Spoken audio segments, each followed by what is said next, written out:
Hey, what's going on, guys? Welcome to my CSS crash course for absolute beginners. This is a continuation of my HTML crash course.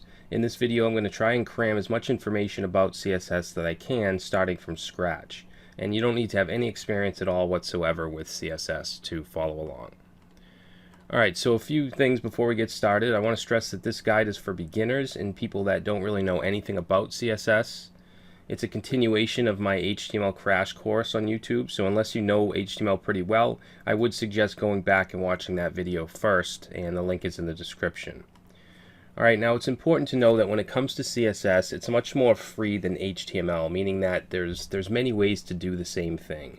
In HTML, you have specific tags that you use to create a document, while CSS is used for design and layout, so it's much more artistic.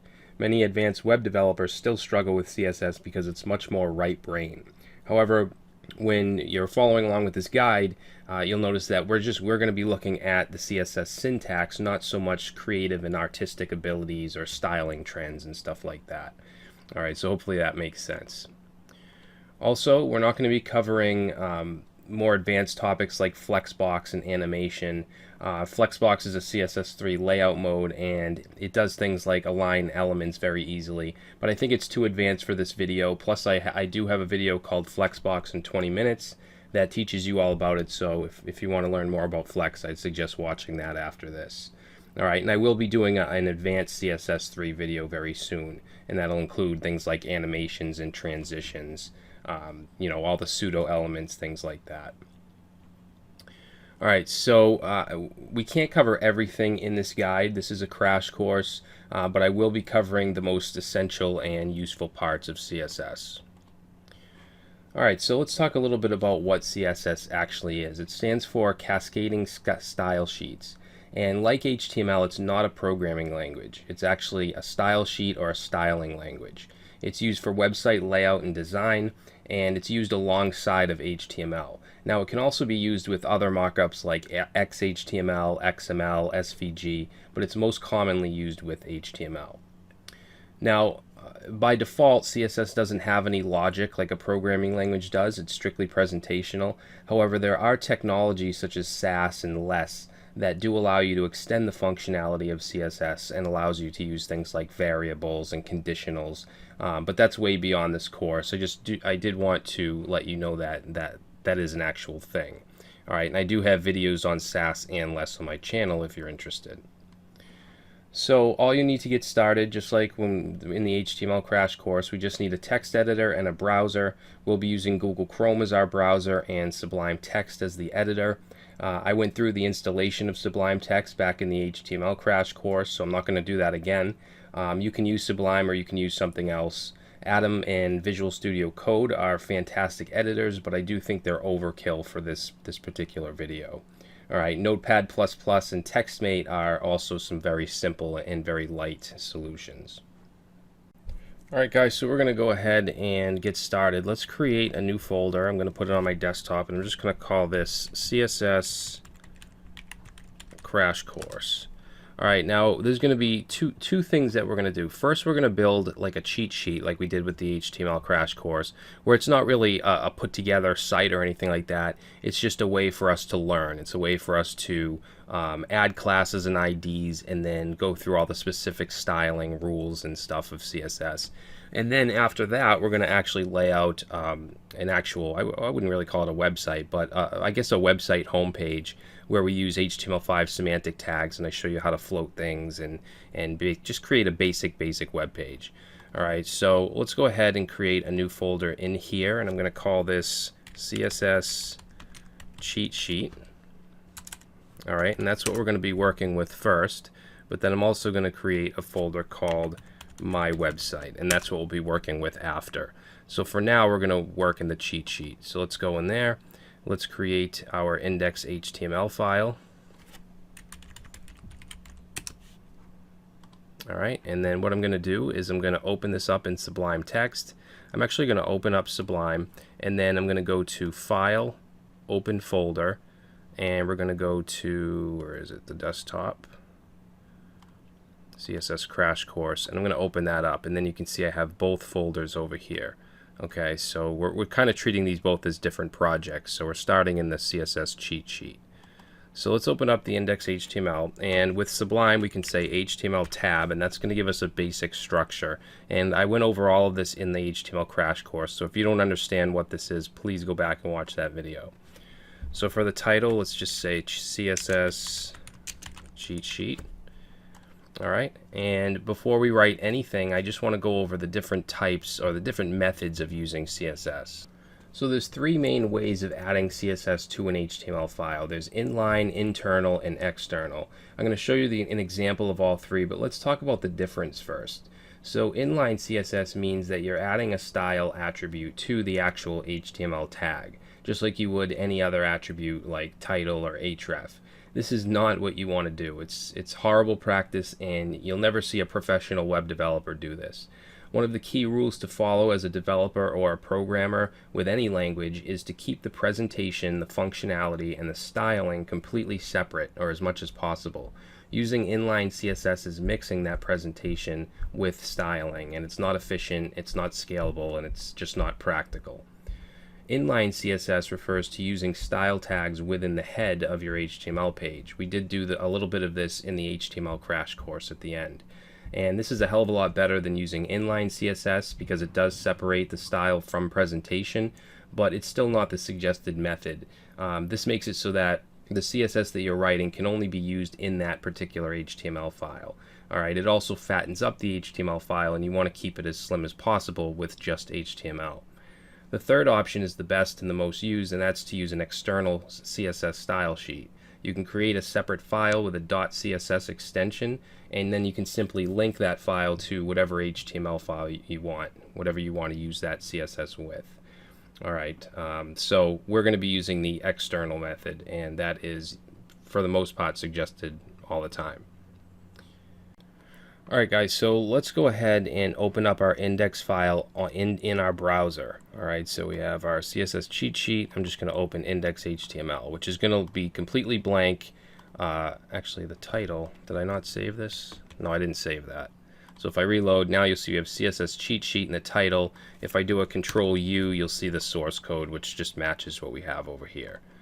Alright, so let's go ahead and look at the different ways to implement CSS. So I'm going to put an H1 in here, and I'm just going to say hello world. Alright, so we have a simple H1. If I save it and reload, it's going to show up on the screen. Now let's say I want to just change the color of this. Okay, now the first way that I'm going to demonstrate is inline CSS. So that is by using a style attribute and then doing the actual CSS, which will say color red, and save. Okay, now that does work, but this is a horrible way of implementing this. Okay, because we're mixing the presentation, which is just the H1 and the text, with the styling, or with the CSS, which is this color red, and we don't want that. We want to keep these separate. Alright, so that's the first way, and we don't want to use that way. Now, to not use inline styling, we need a way to grab onto this, and we can actually use the element itself. A lot of times we'll be using IDs and classes to grab onto an element, but you can just use the actual HTML tag. So let's take a look at the second way, which is internal. So for that, we would put style tags up in the head area. Okay, you want to put these in the head. And then inside there, we can put our CSS. So for instance, we want to grab the H1, we can use that as the selector, and then some curly braces, and then we can say color red. Okay, if I say, actually let's make it blue just so you can see that it definitely is coming from here. So if I reload, now we get blue. Alright. And like I said, this does separate presentation from style, but you can only use these styles within this file. Okay, you may want to use these in other HTML files as well. So that brings us to the third method, which is external. So what I'm going to do is go into our CSS cheat sheet folder and create a new folder called CSS, and then this is where we would put our style sheets. Okay, so let's create a new file, and we'll call this style.css. We gotta save it. Control S. Style.css. Okay, now you don't have to call it style. You can call it whatever you want. Just make sure it has a .css extension. All right, and then what we'll do is we'll say h1 just like we did in the style tags in the HTML, and we'll say color green. All right, and then we'll save that. Now, obviously, that's not going to work right now because it doesn't know to even look at this style sheet. So what we're going to do is get rid of the style tags here, and we're going to use an HTML tag called link. Okay, so we're going to say link. In Sublime Text, we can just type the word link and hit tab, and that's going to give us the tag along with some attributes. So it has this rel attribute, which is telling it that this is a style sheet. We also have a type, which is saying that this is going to be CSS. And then the href is going to link to the CSS file. So in here, we want to say css/style.css.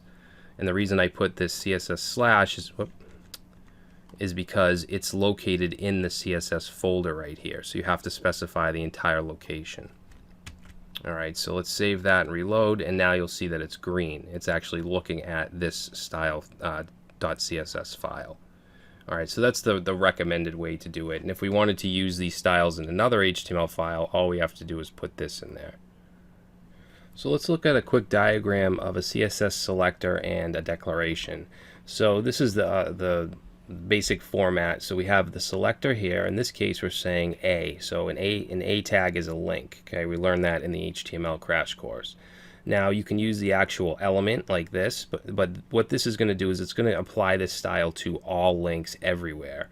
If you wanted to target a certain link, you could use a class or an ID. Okay, and we'll get into that in a little bit. And then to start the declaration, we have an opening curly brace. To end it, we have a closing curly brace. And then inside there, we have a property and a value. Okay, so like a key value pair. The property is going to be, in this case, background color. And we're going to go over a ton of different properties that are available in CSS. Now to separate these, we have our colon here, and then we have the value. In this case, we're saying the background color should be yellow. And then you always want to end these with a semicolon. All right, so we're going to jump in and start to create some styles here. Now I'm going to go to the CSS file and get rid of the H1 styling here. Okay, and then I'm just going to say body and then open up some curly braces. All right, so we have our selector here, which is body. This is going to pertain to the body tag and everything in it. Okay, well, I shouldn't say everything in it. It's not going to actually change like the background color of every element, but the body itself, which wraps around everything.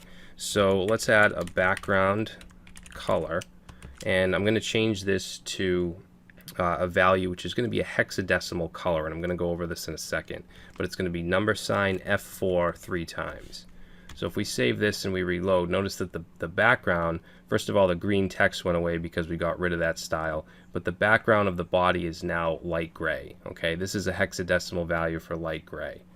Now if we want to change the color of the text, we can use the color. Okay, so let's say we want color to be the hexadecimal value of 6 5s, and that's going to be a dark gray. Now if I reload, notice that the H1 actually changed to a lighter gray. So any text we put in by default is now going to be this color. So just a little bit about colors in CSS. Now we can use different values here. So we can use color names, we can use HTML5 color names, hexadecimal values, and our RGB or red, green, blue values.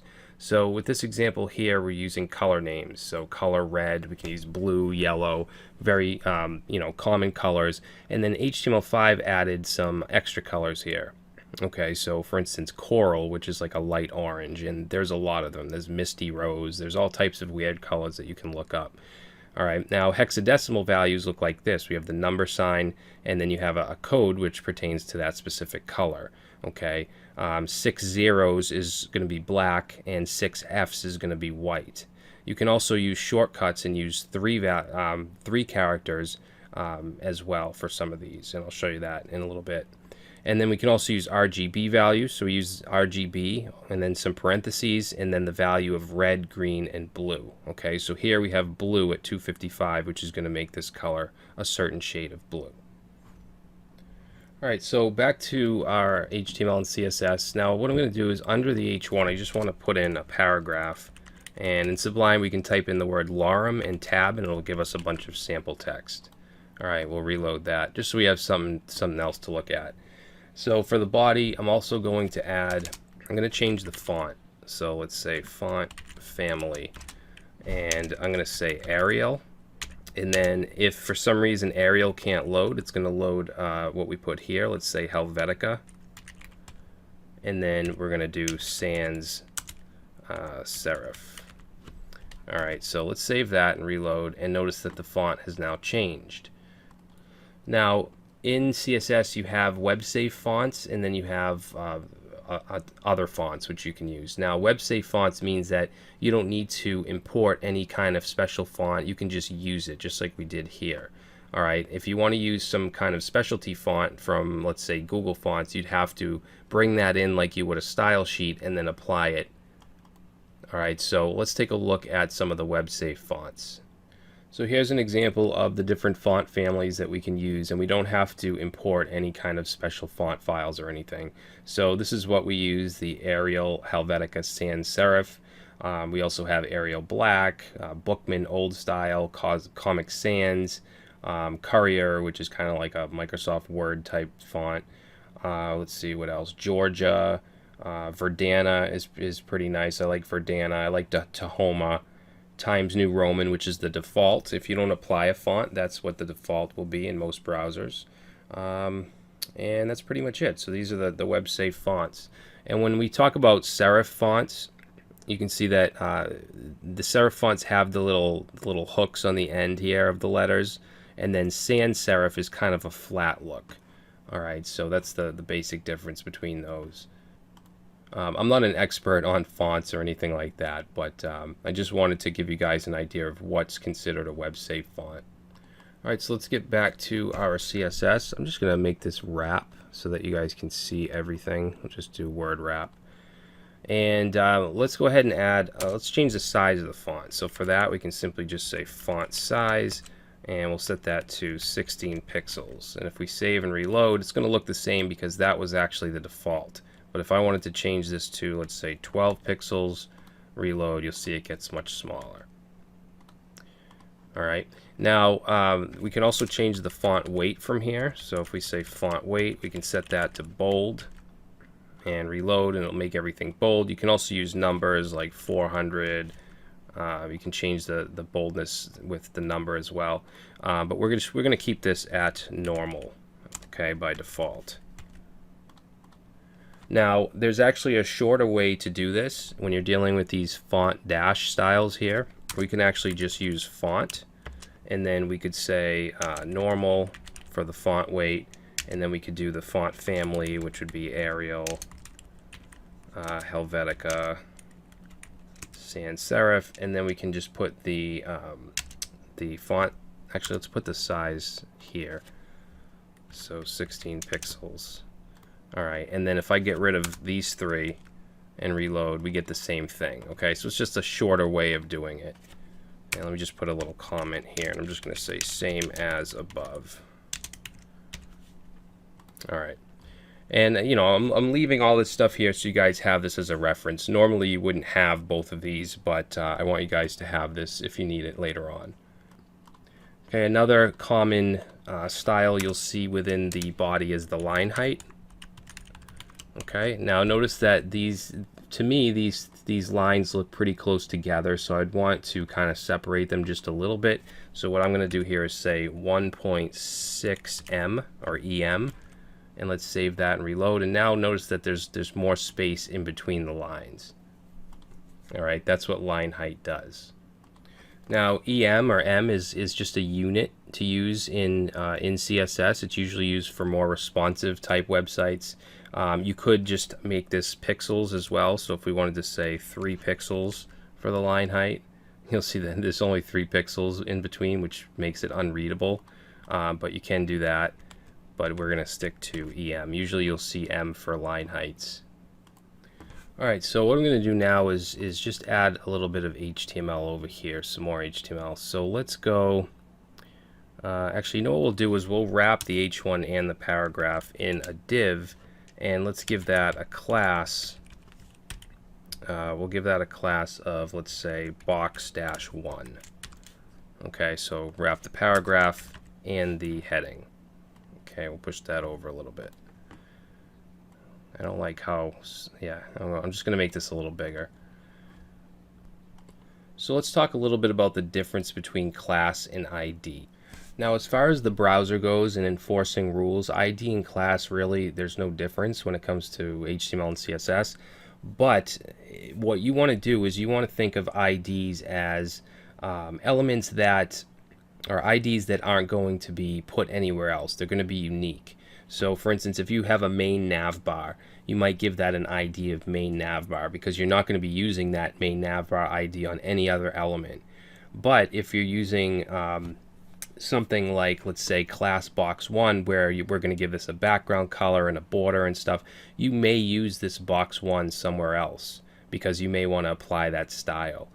So it's not unique. So you would use a class. If you had a class that made text red or something like that, you would want to use a class because you may use that somewhere else. So just remember that IDs should always be unique. Classes, you can reuse classes.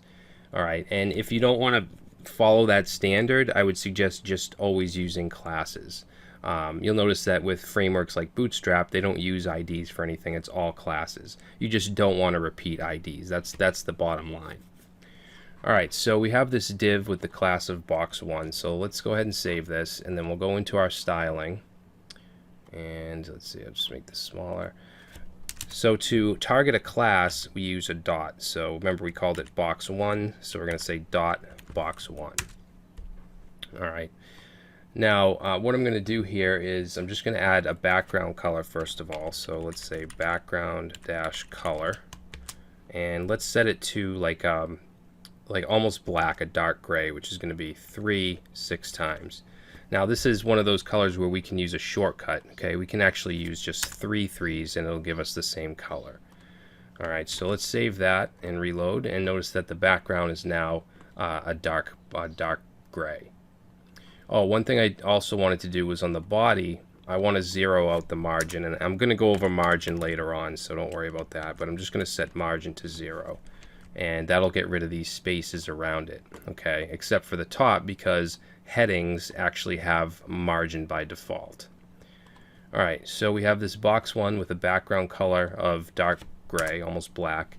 So we want to change the text color because it's almost unreadable. So we're going to say color, and let's set that to white. Now we could do the text white, but I prefer to use hexadecimal, so I'm going to say number sign and then 3 Fs, okay, or 6 Fs, whatever you want.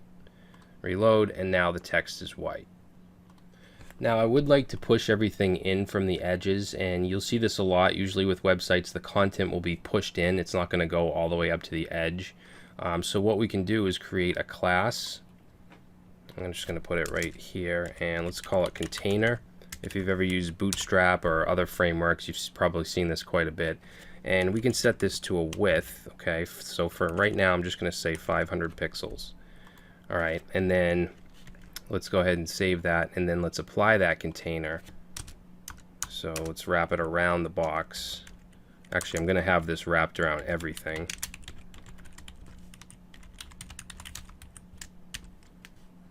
Okay, so we'll go down here and put the ending div tag. Let's tab it over. All right, so if we save that and reload, you'll see that it's now 500 pixels wide. Now with containers, like I said, you usually want to push it to the middle. So to do that, we're going to just say margin, and we're going to set it to auto. And what this does is it sets margin, it sets an auto margin on all sides. Okay, it's going to set it to the same on all sides. So let's save that and reload, and it gets pushed over. It puts an even amount of margin on this side and this side. And margin is basically spacing around an element. Now, setting it to 500 pixels, actually, you probably wouldn't see 500. You might see like 960 is a popular width for a website. Okay, something like that. But this makes it so it's not responsive. If I make it smaller, you can see that it's not responsive. It's not adapting correctly. So what we would do is set it to a percentage instead of pixels. So I'm going to set it to 80%. Okay, and then reload, and then as I make it smaller, you'll see that it actually responds correctly to the size. So you for the most part, you want to use percents when you're dealing with containers or something like that. All right, so now let's talk about margin and padding. So a lot of people get confused at first with margin and padding because both of them pertain to space around an element. So I'm going to try to explain that the best I can. So there's something called the box model in CSS, and think of this content block as whatever your element is, whether it's a div or an A tag link or a paragraph, a heading, anything at all. And padding is going to be the space in between that element and its border, okay, its edge. So that padding, you can set the top, the right, the bottom, or the left padding to whatever you want, okay, and it'll add that space. Now the border has to do with the border property, and you're not always going to be using this, but you can set the border width, you can set that to the width, and you can do top right, bottom left, and then margin is going to be the spacing outside of that border. Okay, so just remember, padding is the space inside, margin is the space outside. Now, when we're applying styles to, or when we're applying padding and margin, there's different ways to do it, okay? There's the long way and there's the short way. Now, in this example, we're using margin for this paragraph. So we're saying we want the margin top to be 5 pixels, the margin bottom 5, the margin right to be 10, and the margin left to be 10. So if we look at our box model here, it is the top and bottom margin that we want to be 5. So it would be this, and then the left and right would be 10. Okay.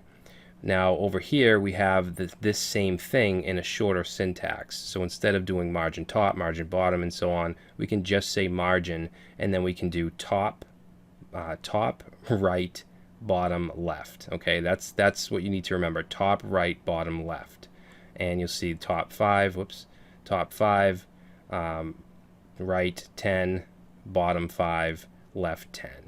All right, now to take it a step even into, to make it even shorter, if the top and bottom are the same and the right and left are the same, okay, such as in this case, top and bottom are 5, left and right are 10, we can do this, and we can say 5 for the top and bottom, 10 for the left and right. Okay, so that's a shorter syntax. And then, of course, if they're all equal, you can just do margin 5 pixels, and that'll add 5 pixels around the entire thing. And you can use this same format with padding. You can do padding top, padding bottom, and then same thing over here. You can just use padding. All right. So what I'm going to do now is I'm going to add a border to this just so we can see the difference between padding and margin more clearly. So for box 1 here, let's go ahead and let's say border right. Okay, and we're going to set that to 5 pixels, red. Okay, so it's size, color, and then type or style, which I'll say solid. So let's go ahead and save that and reload. And you'll see that on the right we have a 5 pixel red solid border. Alright, now if we wanted to add borders on other sides, let's say we wanted to do left. Okay, so if I save that, it's going to add it on the right and left. And of course we could do top and bottom.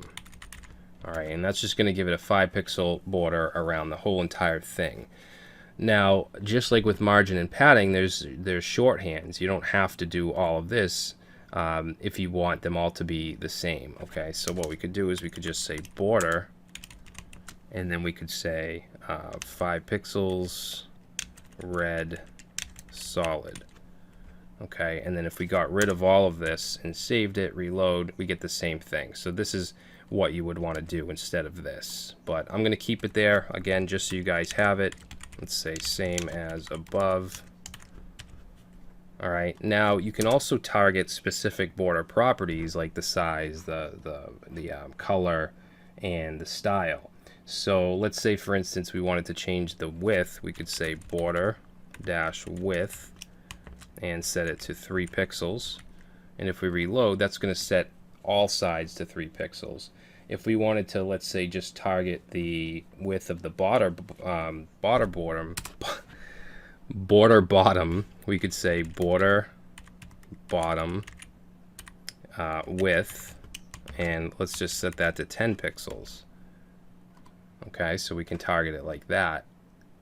We can also do styles. So if we wanted to say like border, let's do border top style, and we'll set that to dotted. So if I reload, now you'll see the top border is dotted. And I believe there's solid, dotted, dashed, double. I think there may be a couple others, so if you want to look that up, you can. But for the most part, at least for me, I usually use solid. All right, now I want to keep this very simple, and I just want to have this. So I'm going to put that right there, and that should overwrite everything. Okay, but again, I am going to leave all this just so you guys have it. So now let's look at padding. Okay, so in here, let's say padding.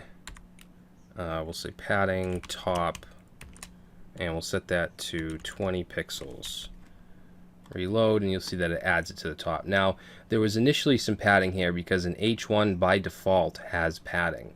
Now, if you wanted to, you could zero out the margin and padding for everything on the page. And let me show you how to do that. So if we go up to the very top here and we put an asterisk, this is basically saying everything. So every element, every style, and we'll set this to margin 0, padding 0, and that'll zero everything out. That's called a reset. Okay, so if we reload now, the H1 and the paragraph, you'll see they don't have any margin or padding by default. So you may want to add a reset if you want to just zero everything out and go from there without any confusion of having, initial padding and margin on certain elements. So it's completely up to you if you want to do that. But I'm actually just going to comment this out so it doesn't take effect.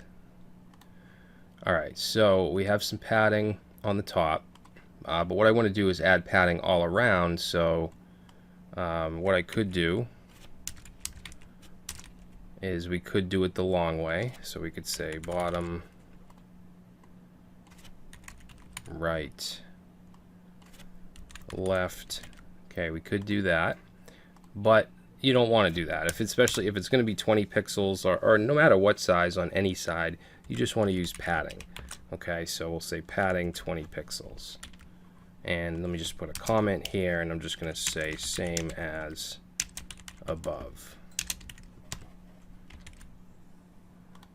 All right. Now, margin, on the other hand, is going to be the space outside of the border. All right, so let's say we want to add margin top, and we'll say 20 pixels.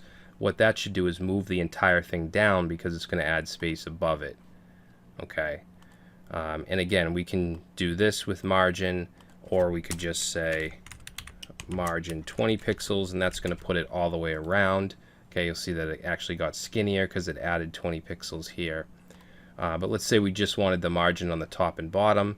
We could do 20 pixels and then 0 for the right and left. Alright, reload, and there we go. Alright, so now I want to move on to some text formatting styles. So what I'm going to do is I'm going to target the box 1 H1. Okay, so this is saying that I want to style any H1 that is within this class. Okay, it's not going to style any H1 that's not in this class. So let's start with, let's just change the font family. Okay, so we don't have to have one font family for the whole site. Let's say we want to use Tahoma. Reload, and now you see that this is now a Tahoma font. Let's say we want to change the font weight to 800. And let's say we want it to be italic. We could say font style, set that to italic. And if we reload, there we go. So we have font weight, font style, we have text decoration, which we could do a underline if we wanted to. Okay, that gives it an underline. If we wanted to change it to all uppercase, we could use the text transform and say uppercase. Okay, reload. Now it's all uppercase. Let's see what else. Letter spacing. So if we want to put space between the letter, this would usually be with the M unit. So let's say 0.2 M. And now reload, and now you see there's space between each letter. And then we also have word spacing. Say word spacing, and we'll say 1 M. Reload, and you'll see that now there's more space between each word. So these are just some text formatting styles. Alright, let's go ahead and put another box on the page just to add some more HTML. So I'm going to copy box 1, and we'll change this to box 2, and that's fine. We'll leave the same text, I guess. Reload. Actually, we'll change the heading. We'll say goodbye world. All right. Now notice that we don't have any styling because we're now using a box 2 class, not box 1. If we change this to box 1, of course it's going to apply those styles. But let's change it to box 2, and then in the CSS we'll just say box 2, and let's see, I don't want to add a bunch of crazy styles. Let's just give it a border, and let's say we want it to be 3 pixels, and we'll do dotted, and let's do like a light gray. Reload. Okay, so now I have a border. Let's add padding, 20 pixels, and let's say margin. Let's do 20 pixels top and bottom, 0 left and right. Okay, so it adds some padding and also added margin on the top and bottom. So next thing I'm going to do is let's add a list item, unordered list. All right, so let's go back to our HTML. We'll go under box 2, and let's put a div. We'll give it a class of, let's say, categories, and let's put an h2. We'll say categories, and let's put a UL with some LIs. Okay, each LI will have an A tag, which will just go nowhere. We'll say category 1. I'm just going to go like that. We'll say category 1, 2, 3, and 4. All right, so now we have a simple list. This is what it will look like by default with no CSS. So now let's go over to our style.css file, and let's apply some styles to categories. Remember, categories is actually the div that surrounds this. It's not the actual list itself. Okay, and that's what I mean with CSS. You can do the same thing a million different ways. We could have put the class on the actual UL, but you know, you'll find your way of doing things. So let's just give it a border of 1 pixel, 1 pixel, light gray, solid, and then we'll just give it some padding of 10 pixels all the way around. Okay, and it's going to just go around the whole thing. There's also a border radius property that we could use, and that can give it rounded corners. So let's say 15 pixels, and reload, and now notice that this box has curved edges. All right. Let's see what else. Text align. So that's something you might use a lot. So let's say categories, and I think was it an H1 we gave it? An H2. So let's say we want the H2 to be aligned to the center. So we'll say text align center. Reload, and now you'll see it's in the middle. All right, let's apply some styles to the UL and the LI tags. So we'll say categories UL. Now ULs by default have some padding. You'll see they're pushed over. I think it's like 40 pixels. So let's actually zero that out by saying padding 0. Okay, if we reload, you'll see that it gets rid of that. You can also change the bullet points if you want by using list style. So if we say list style square and reload, now there's little squares. You can also completely get rid of them by saying list style none. Okay, reload, and now it doesn't have any. All right, now before we get to the styling the LI tags, let's talk a little bit about links, because links actually have different states. Now I could say categories A to just target the links in the categories, but I'm actually going to go up top here and apply global styles to the links, so just A. So this will apply to any link on the page. So let's start by getting rid of the underline. So we'll say text decoration none. Okay, that's going to get rid of that annoying underline. And you probably want to change the color because the default blue is really ugly. So let's change it to black. Okay, so now you can see the links are black. Now, as I said, they have different states. So they have a hover state, so we can say A : hover. And let's say we want to change the color to red when they're hovered. So reload. Now when I hover over each link, it turns red. There's also an active state.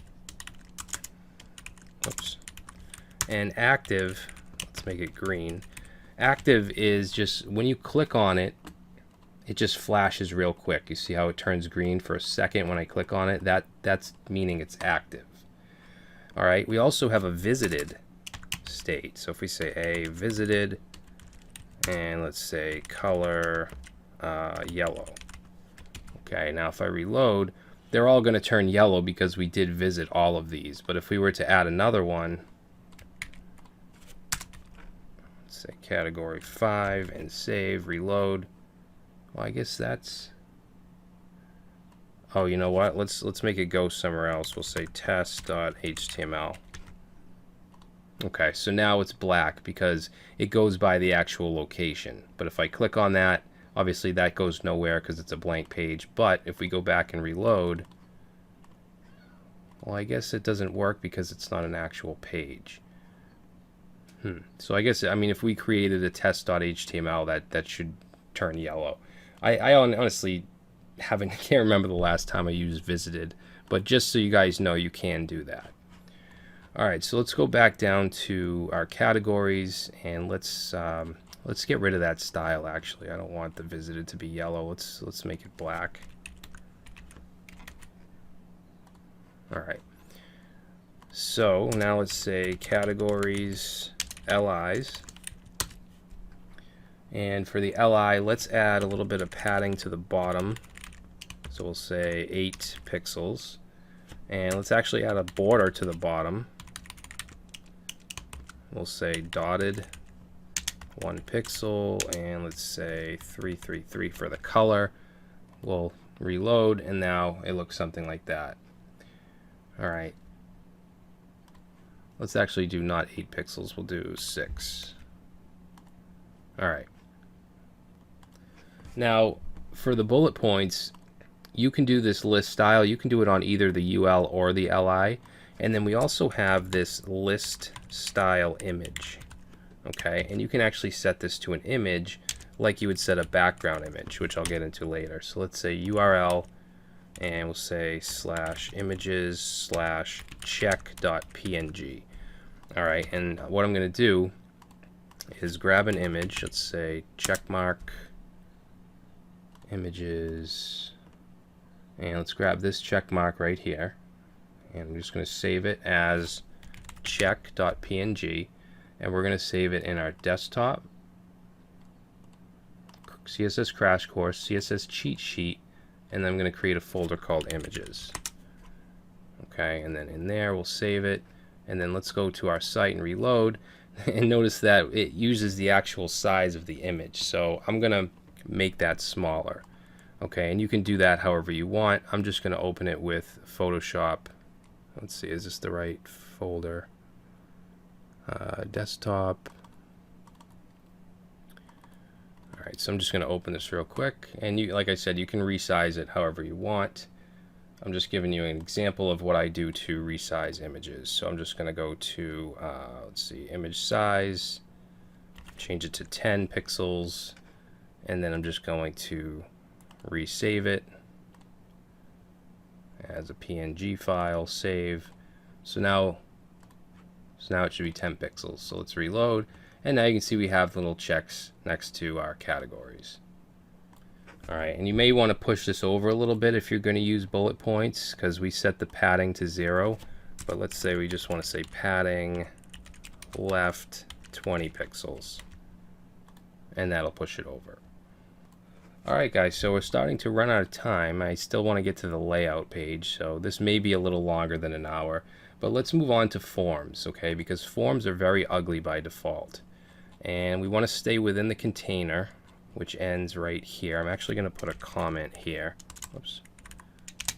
Just letting us know that this is where the container ends, because we want to stay within it. Alright, so let's go ahead and put in a form. And I'm actually going to just paste all the fields in. Let me just make this bigger. So basically what I did, just tab this back. basically what I did is I created a couple fields and I wrapped them in a div with the class of form group. Okay, if you've used Bootstrap before, this is actually the class they use. And then we have the label and we have the input. So we have a name, email, and then a text area, which is a message, and then a simple submit button. All right, so let's save that and see what it looks like by default. Okay, so it looks pretty damn ugly.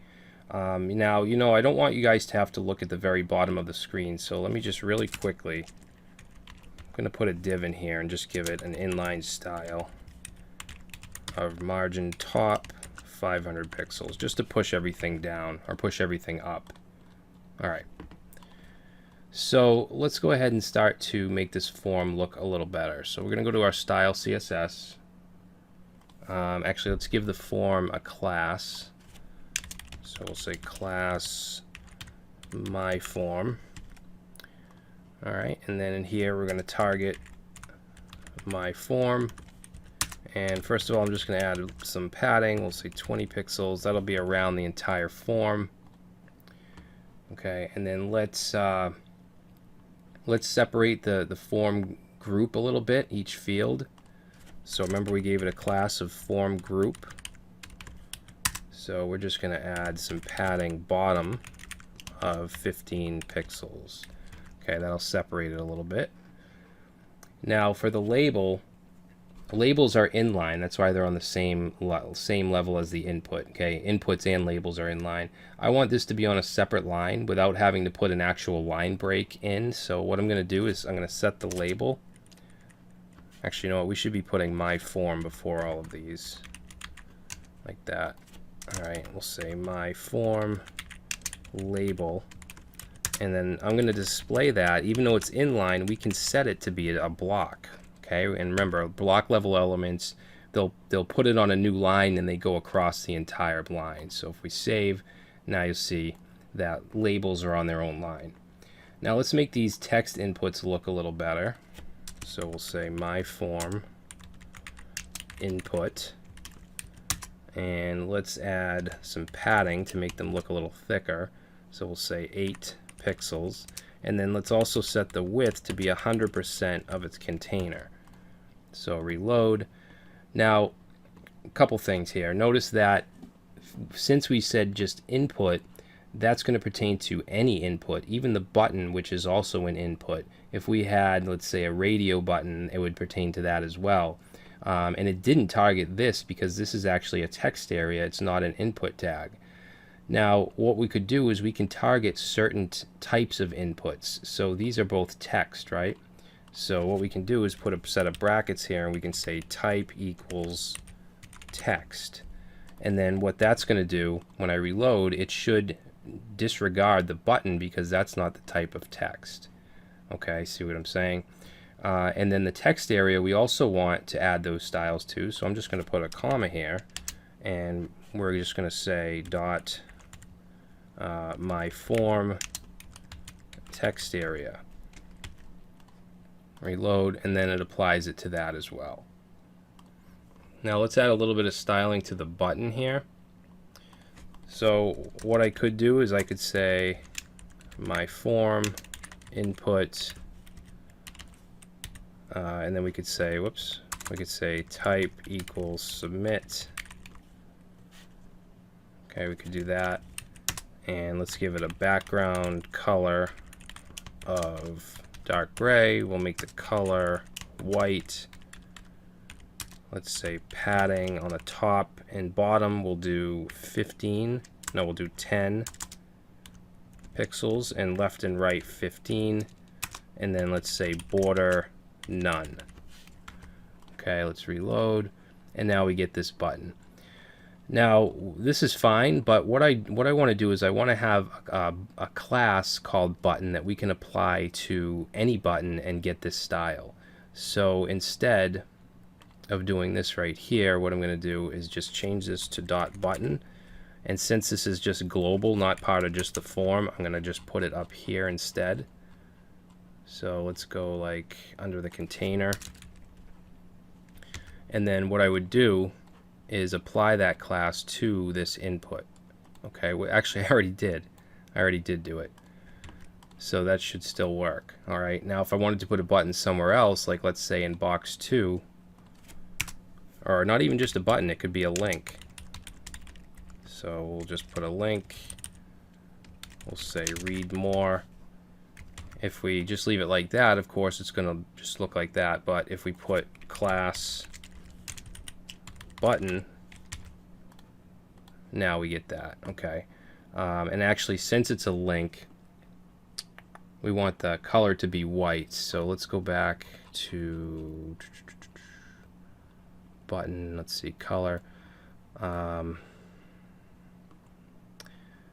You know what, it's getting, this is mixing it up, the visited color.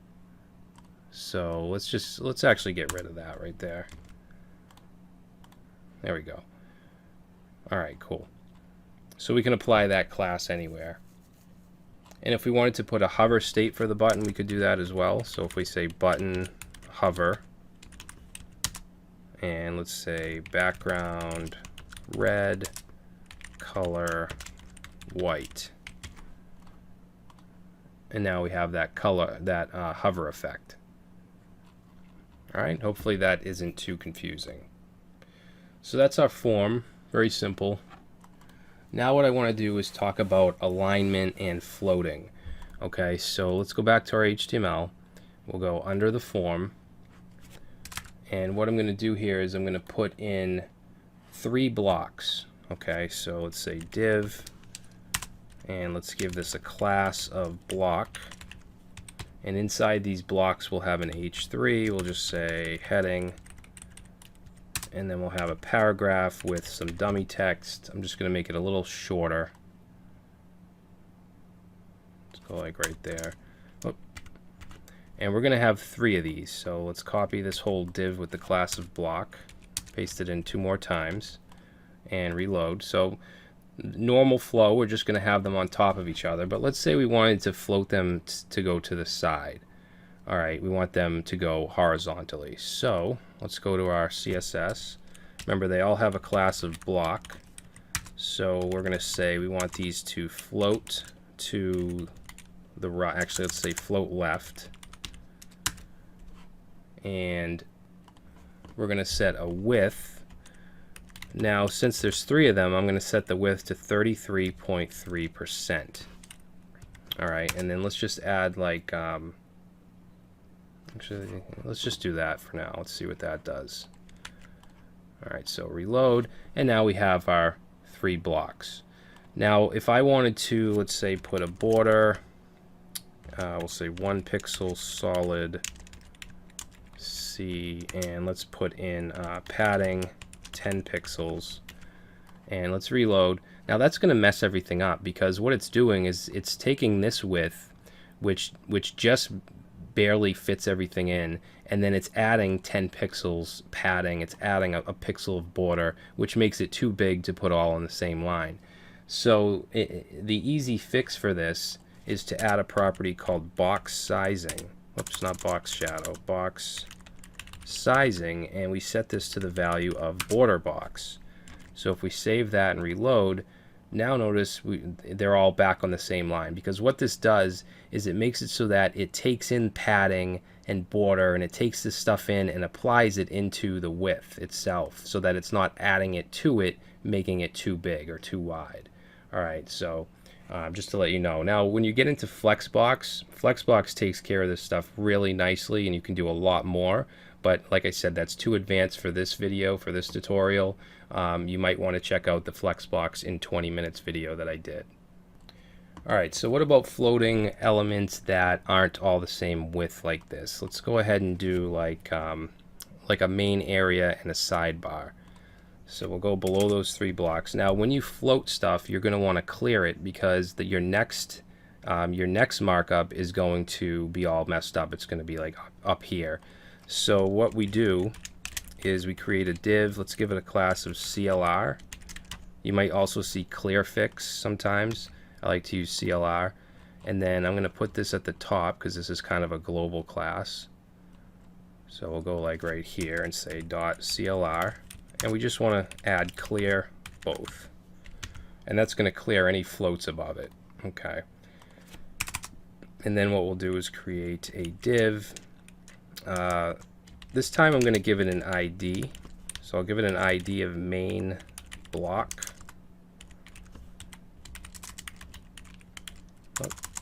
All right, and then let's also do a div with an ID of sidebar. Okay, so in the main block, let's just grab this H3 in this paragraph, and then sidebar. We'll just have the paragraph. So by default, obviously these are going to be on top of each other.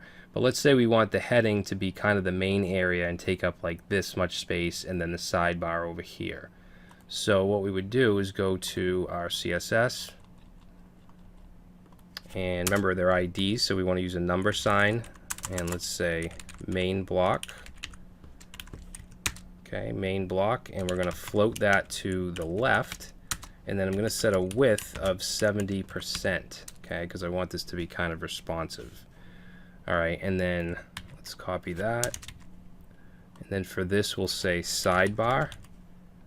That's what I called it, right? Sidebar, and we want that to float to the right, and we want that to be 30%. All right, so let's go ahead and save that and reload, and there we go. Now for the sidebar, I'm also going to add, actually let's add a background color of dark gray, color white, color white, and let's add padding 15 pixels and save. Okay, now again, it's going to go on down here. It doesn't look right. So what we need to do is just add in our our box sizing of border box. Okay, and we're going to also add some padding in the border box on our main block. Okay, so now we'll reload, and there we go. So now it's floated correctly. All right, so we are getting there, guys. Now I want to talk a little bit about positioning. All right, so the position property has a few different values. So static is actually the default. If we don't assign a position, it's static. This just renders the elements in order of the document flow. Relative means that the element is positioned relative to its normal position. So it falls naturally, but we can add properties like top, left, right, bottom, and so on. And we can push it to where we want. Now, absolute will allow us to target whatever position we want inside of a relative element, and I'll show you what I mean in a second.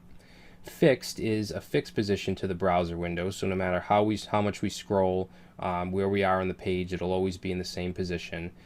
Initial sets the property to its default value, and then inherit will inherit whatever the property of its parent element. So let's take a look at some of these in action. Alright guys, so back to our HTML. Remember we did float the main block and sidebar, so I'm going to go under those two divs and just clear it out. So we'll say div, and we're going to give it a class of CLR. Okay, and then what I'm going to do is I'm going to create a div, and let's give this a class of p-box for positioning box. Alright, and then I'm going to put an h1 in here. We'll just say hello, and then let's also put an h2, and we'll say goodbye. And I'm just using these so I can give you some examples on positioning. So let's go ahead and save that. Now if we reload, we're just going to see the two headings, but we're going to go to our CSS now. Just make that a little smaller, and let's see, we're going to target the p-box element that we just created, and I'm going to set a specific width and height to this. So let's say 800 pixels for the width, height will say 500 pixels, and then let's just add a border around it so we can definitely see it. So 1 pixel solid, 1 pixel solid black. All right, so if we look at that, that's what it's going to look like. Now let's add a little margin to the top to push it down a little bit.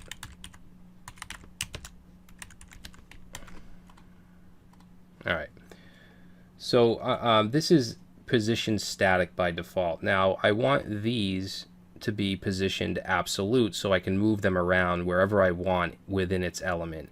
Now to do that, actually let me show you what happens if we don't set it to relative first. So if we say dot p box, and let's target the h1, that should be a dot.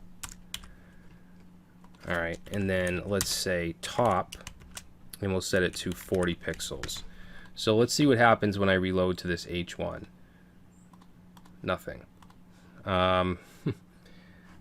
Let's see, that's because I didn't set it to absolute. I want position absolute. All right, and then reload, and now it disappears. Now it doesn't actually disappear. What happens is if we go up here, here it is. So what's going on is we're saying top 40 pixels, so it's coming down 40 pixels from the top. Now, since it doesn't have a parent element that is positioned relative, it's just going to use the entire HTML document, okay, as its container. Now, we want it to be pushed 40 pixels from the top of this element of pbox. So in order for that to happen, we need to actually set this to position relative. All right, so now if we save and reload, now it's pushed 40 pixels from the top. And just to show you, I'll change it to 100. All right, and then we can basically put this element wherever we want. If we want it to go, let's say, from the left, 200 pixels, reload, and then you can see it's down 100, and to the left, or to the right, from the left, 200. Okay, let's say we wanted to move goodbye, like somewhere down here. We'll say p-box, and we'll target the H2.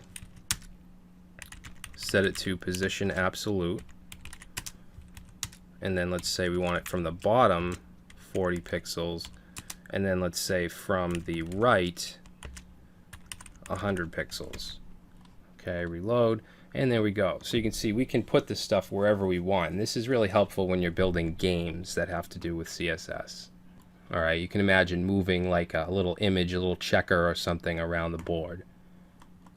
All right, now let's look at fixed positioning real quick. So what I'll do is I'm going to actually go outside of the container, and I'm going to create an A tag. All right, let's actually give it a class of button.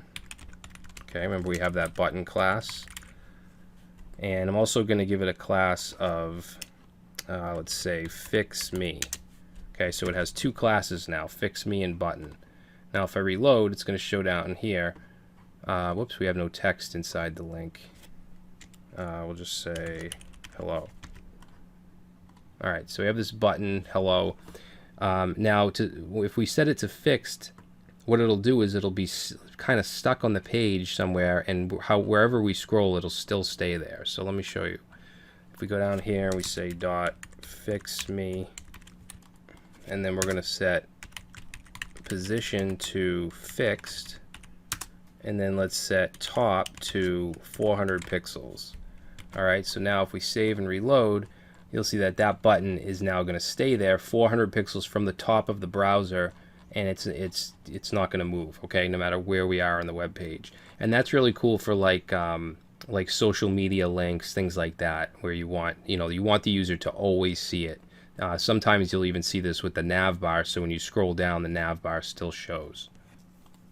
All right, so we're past an hour now, and we still have to do the layout, so I apologize that this is taking so long, but I do want to cover everything. So what I want to do now is show you how to use an image as an element background. So we're going to use this right here, this pbox.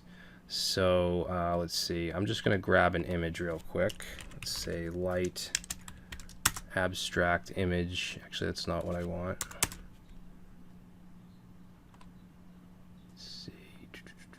Let's grab this right here.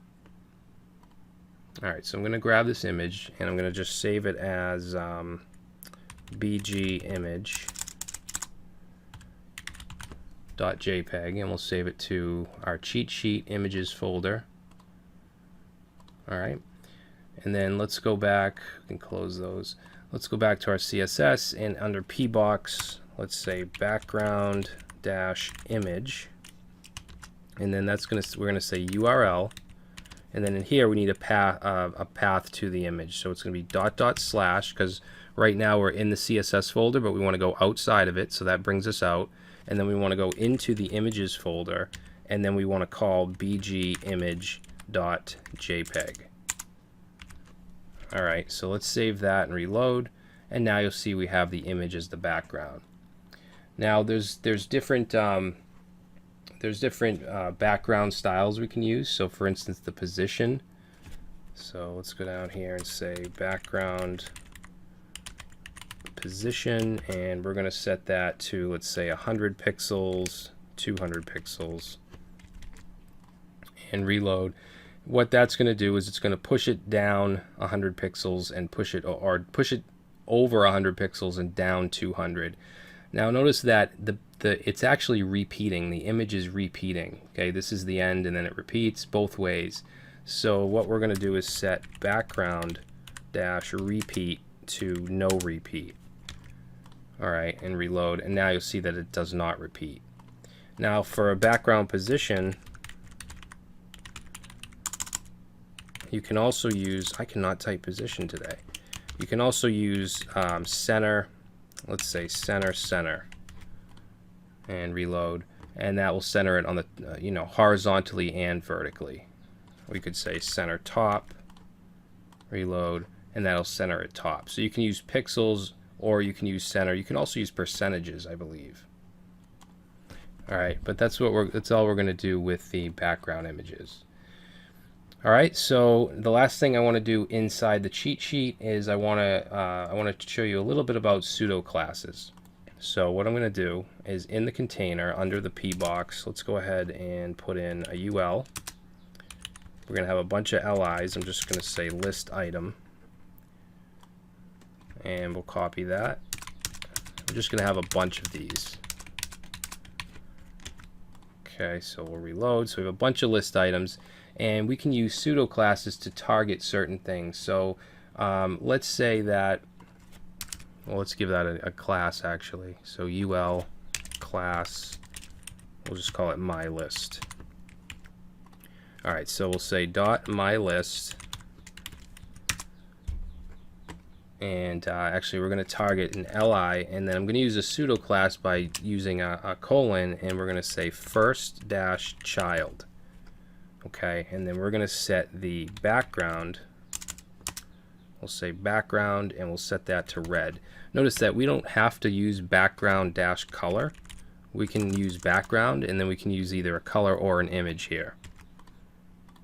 Okay, and that's going to get the first child. It's going to get the first li. We also have last child. Okay, so last child, and we'll change that to, let's say, blue. I'm not going to go over all of the pseudo elements, but just some of the important ones. Now, let's say you wanted to target like the fifth one of this. So what you could do, and this is all CSS3, we could say my list li, and then we could use something called nth child, and then we're going to put in some parentheses here. And let's say we want the fifth, so we could put 5, and then we'll say color, or let's say background yellow. All right, so we'll reload, and now the fifth one is yellow. So you can target whatever one you want using these pseudo elements. Now you can also use even and odd with nth child. So let's copy that, and let's say we want all of the even to be gray, and reload, and now all the even list items will have a gray background. So very, very helpful, especially if this stuff is dynamically generated and you can't really target a specific list item. Alright guys, so we've looked at quite a bit, pretty much all of the fundamentals of CSS as far as the properties and all that. I mean, there are more, but it's impossible to go over all of them in this amount of time. I'm way over what I wanted to do, but I do want to do what I promised and kind of create a website layout for you guys. So hopefully this isn't too long. If you've watched it up to this point, then I'm sure you won't mind watching another 10-15 minutes. So I'm going to do this kind of quick because we did go over most of the stuff that we're going to be doing here. So in my website, I'm going to create a new file called index.html. Why do I keep doing that? I do that because I usually use Atom, and when you do that, you create a new file. You can just type the name and save. You don't have to do Control S. All right, and then let's create a folder called CSS, and we'll create another folder called images. All right. Now in CSS, we'll create a file and let's save it as style.css. Okay, we're now in the My Website folder. Cheat sheet is done. Okay, so we have these two files. Let's go ahead and add some basic markup to our website. I'm just going to say My Website. All right, and then we want to link the style sheet. So let's link to css/style.css. And then we're going to write our markup, and that's usually what I like to do, is do the markup first and then the styling.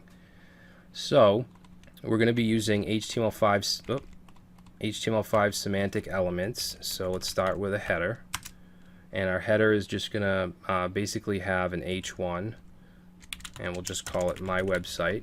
That's kind of like our logo. And I'm going to give this header an ID of main header. All right.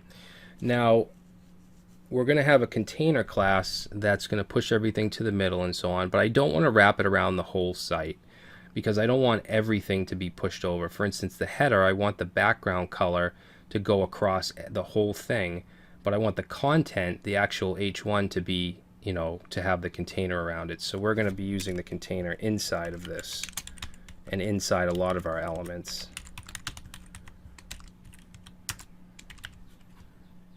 Alright, so there's our header. Next thing we'll do is the nav bar. And again, we're going to have the container inside of it. So what I'm going to do is just copy this. We'll change this to nav. Change the ID to nav bar. Make sure you change that as well. And then we're going to have our UL. Let's do our LIs. Okay, our A tags. They're not going to actually go anywhere. But this is our fake navigation. So we'll say home, about, services, and contact. All right. And then under that, we're going to have like a showcase area. So for that, I'm going to use a section tag, and I'm going to give this an ID of showcase. Notice these are things that you use IDs for, because I'm not going to have another main nav bar or another main header or a showcase. This is all unique stuff, so I'm giving it an ID. Okay, so that gives you an example of the difference. All right, and then container, however, we're using in all different places, so that is a class. Okay, let's put an H1 in our showcase. Just put some dummy text. I want it really short though, so I'll just do that. Alright, so that's our showcase. Let's tab that over. And then under the showcase, we're going to have like the main area, which is also going to be a section. So let's say section, section ID main. And we'll just put an H1 in here. We'll say welcome. And then we'll have a paragraph with some dummy text. Now the main area will be on the left, and then we'll have a sidebar, which is going to be an aside. Alright, and the aside, I'm going to give that an ID as well of sidebar. Alright, and then let's see, what do I want to put here? We'll just put some text. I'll just copy this. I'll make it a little shorter though. Alright, now the main and the sidebar, I do want both of those pushed to the middle, so I'm going to wrap a container around both of those. And once this comes together, you'll see exactly why I'm doing this. Whoops. Alright, and then finally we just want a footer, so we're going to use an HTML5 footer tag, and let's give that an ID of main footer.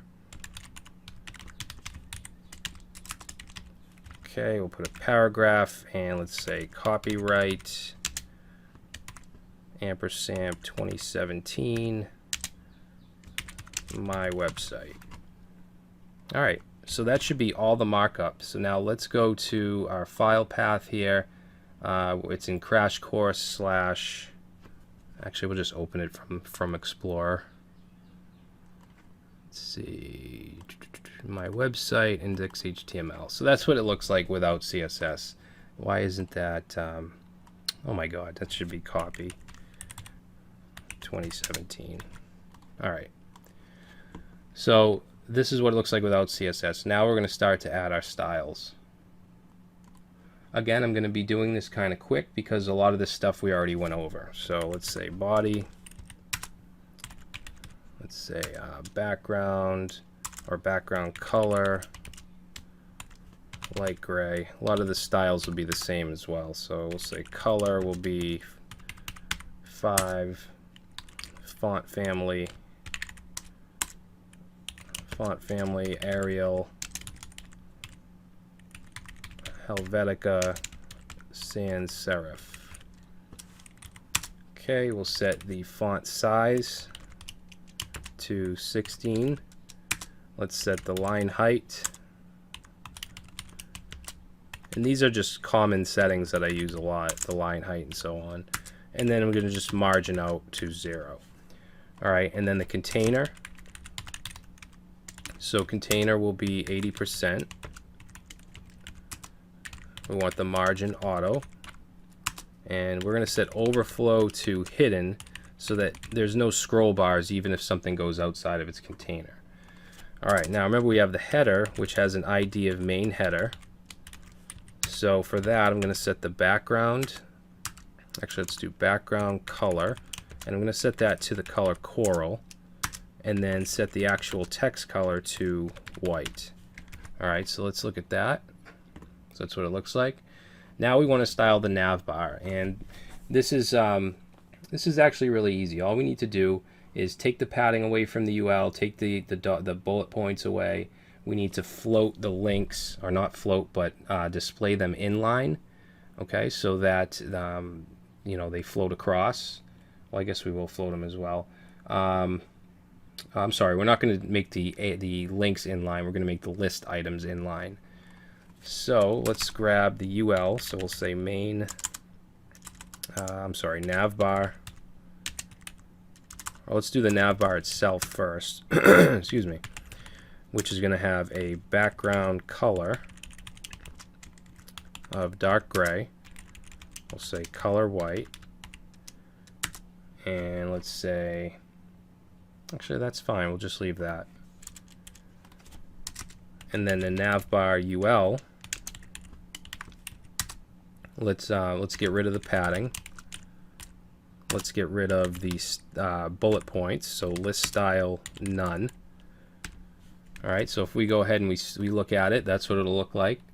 Now the LI tags, we want those to be inline instead of block. So let's say navbar LI, and we're going to set display inline. Alright, now if we look at that, you'll see now that they go to the side. And then the last part of the navbar to style is the links. So navbar A, let's set the color to white. Let's set the text decoration to none. Let's set the color to, oh, we already did the color. Let's set the font size to 18 pixels, make them a little bigger. And then padding right, because we don't want them so close together, to 15 pixels. Reload, and there we go. There's our nav bar. So next thing is the showcase. So showcase, and we're gonna set a background image for this. Oops, I'll just type it. Background image, URL. Okay, that's gonna be, it's gonna go /images/showcase.jpg. So let's get that image. That was the light abstract coral. Where is it? Let's narrow this down to large. This, is that it? I don't think that's it. Right here. I'm going to grab this image here. And you can use whatever image you want, but I'm going to save this, make sure it's in the My Website images, and we're going to call this Showcase. Alright, so if we go back to our site, Actually, we need to add some other stuff here. So we have the background image. Let's set the position. So background position, I'm going to set that to center right. And let's set the height. Now, I'm going to set it just as height for now, but then I'm going to show you something. All right, and then that's good. Let's save it. All right. So actually, let's add a couple other things here. We'll say margin bottom, because we want to push everything down. Let's say 30 pixels, everything under the showcase. And then let's also text align to the center. Okay, now I want to grab onto the H1 that's in the showcase. So for the H1, I'm going to change the color to white. I'm going to change the font size to 50. I want to make it bigger. I'm going to change the line height.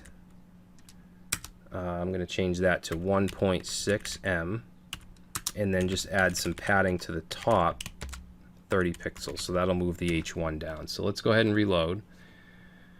All right. Now, as I go smaller here, notice that the text goes outside of the height here. So this is a case where you want to use min height, okay? Because you want the height to gradually grow if the text grows. So in the showcase, instead of just height, we're going to say min dash height. So if we're at this level, there we go, 300. But if we make it smaller, you'll see that the height will grow with the text, which is what we want. That makes it responsive. In fact, this website will be responsive. All right, so that's the showcase. Now for the main and the sidebar. So we have the main part here, right? And then this is the sidebar. We want to float those. So let's say main, float to the left, set the width to 70%, padding set to 0, 30 pixels, and then let's set the box sizing to border box, so it includes that padding and stuff. All right, and then for the sidebar, it's going to be kind of similar, so I'm going to just copy that. I'll say sidebar. It's going to float to the right. We're going to give it a width of 30. Let's give it a background of, whoops, dark gray, and a color of white, and that should be good. Actually, let's do padding 10 pixels all the way around. Reload. There we go. And then for the footer, remember it has an ID of main footer. I'm going to set background of dark gray, color of white, oops, text align to the center, and what else? Padding. Let's do 20 pixels of padding, and then let's move it down a little, so margin top, we'll say 40 pixels. Save that, reload, and there's our footer. Now the last step is to make it completely responsive. Right now, if we go down small like this, I don't want these to be floated. So what we need to do is add a media query. We can add a media query by saying @media, and then the condition is if it's a max width of 600 pixels. So any styles we put in here are only going to be in effect if it's under 600 pixels, like this over here. And what we want to do is we want to remove the floats from the main and the sidebar. We also want to change the width to 100%, okay, for both of those. So let's say main width 100%, and then we want to say float none. Okay, same thing with the sidebar. So basically they just go on top of each other. All right, so let's save, reload, and there we go. So we now have a responsive website using CSS. All right, so that was a long video, guys. Hopefully you learned a lot. I feel like it was pretty good. It was conveyed pretty well. You know, let me know if you think different, or let me know if you liked it. Please subscribe if you liked it, And that's it. Thanks for watching, guys. I do have a Patreon account that's linked in the description if you guys want to support me even further, even for $1 per month. I do have a couple perks, and I'm in the process of figuring out some more to give to my patrons. So check that out. It's in the description. And thanks for watching, guys. See you next time.